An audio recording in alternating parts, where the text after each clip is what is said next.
This is TWiT. Mm-hmm. And now the moment you've all been waiting for. For those of you who are new to the show, because we have 775 people watching all over the internet on TikTok now. Perhaps you don't know, but one of the great features of this show is this guy right here. Does whiskey, a whiskey pick every week. What is your pick this week? This week is Jameson's Irish whiskey. Well, everybody knows Jameson. Yep, the number one selling Irish whiskey, number 3 of all whiskeys, and a whiskey that has been made for 244 years. It's good. I'm sorry to interrupt. You got to tell us what 1 and 2 are. Maker's Mark and Jack. Of course. Yeah. Okay. Yeah. So we've already done the Irish whiskey story. I've talked about Irish whiskey before. Like, arguably, this is the first, and it was the Irish monks that were the first to bring distilling equipment in the Mediterranean, from the Mediterranean back as far as the 12th century. We have documentation of whiskey being made in Ireland going back to 1608, which was the old Bushmills distillery, had the very first license pretty much anywhere. And then, things progress until you get to the 1779 is sort of a pivotal moment where they're starting to put regulation around making the product. And at that time, the records show 1,200 distilleries in Ireland. Wow. But as the rules come on, that gets a little more difficult. And that's when the story picks up for Jameson, because John Jameson starts making whiskey on Bow Street in Dublin. He was born in 1740 in Alloa, Scotland. So, yeah, he's actually a Scot. But, 1780 to 244 years ago. And he got in just in time because as the whiskey started taking off, new taxes came into play. So there was a tax on malt barley, which I talked about in the history part, because they only taxed malted barley. They said, well, what if we use unmalted barley and other grains? And so one of the things that makes Irish whiskey distinct is that it is a mixture of grains, including both malted and unmalted barley. By 1804, John Jameson II has taken over. And one of the parts in researching this was seeing pictures of the man's notes from 200 plus years ago. Wow. Yeah, so they've got his original mash bills written out in this terrible Gaelic scrawl. It's impossible to read. By 1821, they're down to 28 distilleries. So everything had sort of cut back and was narrowed down. And I should mention also, this is when the Aeneas Coffee comes up with the continuous coffee still, or the column still, as we generally know it now. And at the time, the Irish were strictly against it. They were using pot stills, but it's the Scots that initially adopted to make high spirits, to make the 90% plus. And a bunch of things happened when the coffee still got introduced. One was that a lot of distilleries wanted to get rid of their pot stills to use the column stills because they were so much faster in their continuous operating. And so a lot of new distilleries were open on the back of these pot stills essentially being all but free. That's where Dalmore came from, for example. They were buying former gin stills because those guys were switching over to the column stills. And then this is where that schism between whiskey with the E and whiskey without the E came from, because that's how the Irish distinguished what they felt was their superior whiskey from the Scottish whiskey. They used the E, which the Scots weren't doing. John Jameson III takes over in 1851. And at this point, he is a college-educated man. He's also a justice of the peace and a high sheriff. He is part of the serious society of Ireland. So that there's already been, 80 years of Jameson in Ireland. And the distillery on Bow Street is 6 acres. They called it a city within a city. It employed a huge number of people. It was completely vertically integrated. They acquired their own barley. They did their own maltings, did all of their own production. And so by 1875, we're now on to the 4th John Jameson. So it's literally the same name, 4 in a row. He was known as Jack, also college-educated, justice of the peace, high sheriff. But he had no kids, married twice, but never had any children. So within a few years, by 1891, they incorporated the company. So it finally became a limited entity. And in 1905, King Edward VII granted them a royal warrant, which is funny because, the next couple of years was the War of Independence against the English. which rapidly ended all of that. It's also World War I, so shortages of everything meant that the distillery actually shut down for a couple of years. In 1905, a grandson of the previous Jameson III took over. His name was Andrew Jameson, and he also became a senator in the very first Senate of the Republic after independence. Prohibition, of course, devastating to Jameson, and they largely shut down. That's when the Scots were doing a lot of the exporting and pretty much took control of the American market and kept it. George Lionel Jameson takes charge in 1941. He's the great-grandson of Jan Jameson, the very first. And the last director relative of the company, a guy named Alexander Crichton, took charge in 1961. So that's 6 in a row, direct family lineage. And that's pretty much in a lot of ways when Jameson was fundamentally transformed, because coming out of World War II and the Prohibition, Irish whiskey making struggled mightily.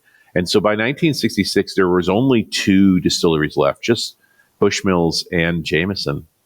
And they formed up with Cork distillers to create a group called the Irish Distillers Group. And they realized that they couldn't afford to run all of the different distilleries, that it made sense to build one distillery that was versatile, it was modern. This is in the 1960s, with multiple stills that could run multiple mash bills and switch between making different productions very quickly. And so the Bushmills distillery up in Belfast shut down. The old Jameson distillery on Bow Street shuts down, and they have the one distilling system with 3 75,000-liter pot stills, and they're able to switch quickly between the recipes to make whatever they want. And this is also when they buy up a lot of the brands and bring them all under this umbrella of the Irish Distillers Group. So they kind of save things like Green Spot and Redbreast. They're all companies that were essentially defunct. And the Bowmore Distillery, that massive facility in 1972, they sell to the Irish government. They pretty much just give it away. It's an obligation they can't afford. They can't afford the taxes. They've now moved to the new Middleton Distillery, which is down in Cork.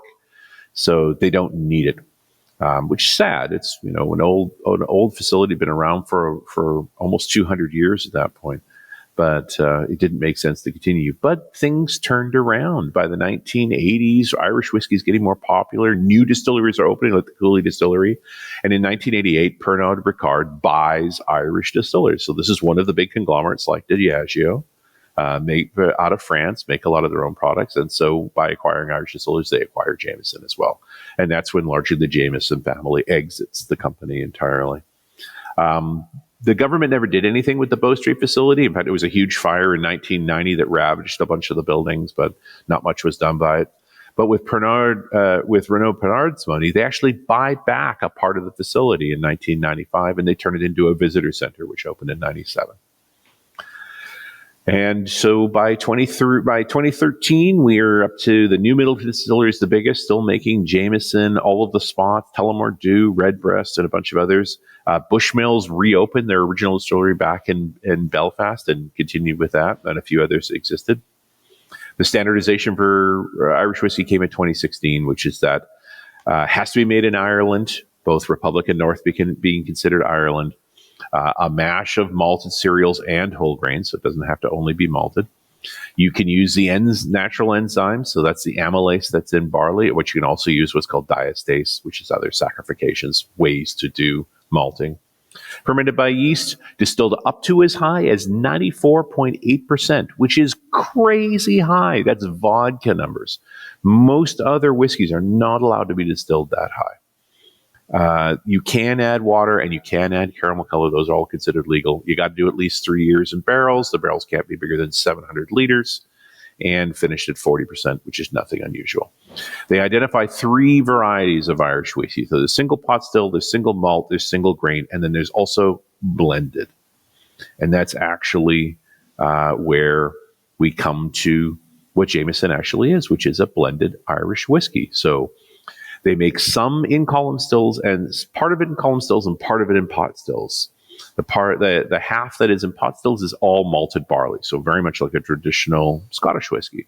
But then the other half is done in a column still, and it's 40% malted barley and 60% unmalted barley, which is unusual for other whiskey makers, but not unusual for the Irish. Because of those malting laws back in the day, they got into using unmalted barley, and it's part of their normal practices. It is part of what makes Irish whiskey Irish.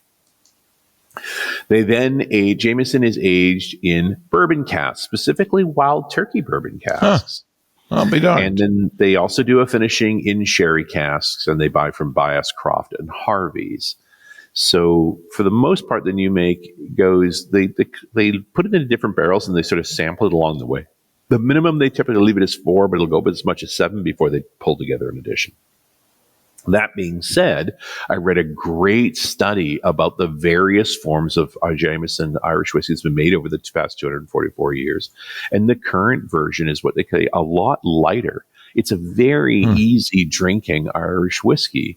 And because I think that's the style that if you went back to the 1960s, the Jameson of that time was a much rougher product. So this is very refined, straightforward, and we drank a ton of it in Ibiza because that's about all they had. And it's like, given the choice, drink the Jameson. And so we happily stepped away.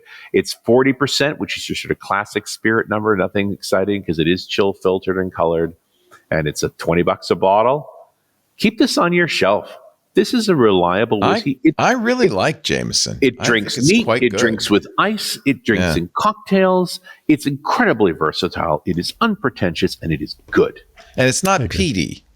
Not a bit of peat. And the the Irish are strictly against peat. That's not peat. A thing. They don't want to put not peat a thing. That's a Scottish thing. They don't do that. Yep. I quite. My brother-in-law is an Irish whiskey fan. It kind of turned me onto it, and I didn't say this, but all Irish whiskey is triple distilled. So they only, they go through multiple passes with the pot stills more than the Scots are like a double distillation. The Irish like a triple distillation on their pot stills. Does that make it smoother? Does that make it? What does it do? Well, depending on who you ask, it's either smoother or stripped of any substantial character. Nice. Or both. Yeah. It's an unassuming. Yeah, it's not a Scotch unless you have internal bleeding. Or peanut butter. Yeah. Right. If you're not vaguely traumatized, you had the wrong drink.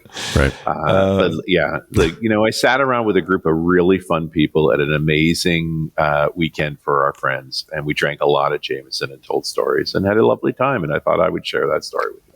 That's wonderful. Richard Campbell, for those of us you who are new to the show, we've put together the whiskey verse, as we call it. Yeah, to the whiskey verse. We've put together an entire playlist of his Scotch, because there's quite a few now. His Scotch stories. Coming up on 200, I think. Really? Wow. Yeah. Is that so, Kevin, how many have you done? Or we're over 100 now. On your playlist, how many? We call it Windows Whiskey. Is TWiT.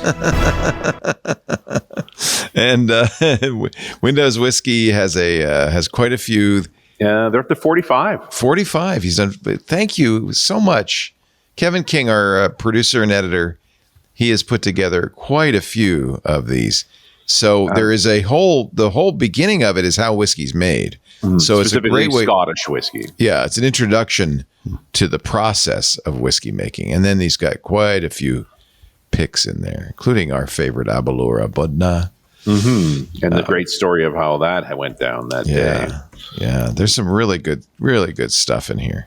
Yeah. If you are a fan of brown liquors, this is a great, and we're almost up to date. That's really good. Okay, it's about half. Yeah. Really great playlist. Windows Whiskey. The next one is Glen Geary. Nice. Glen Geary, Glen Ross.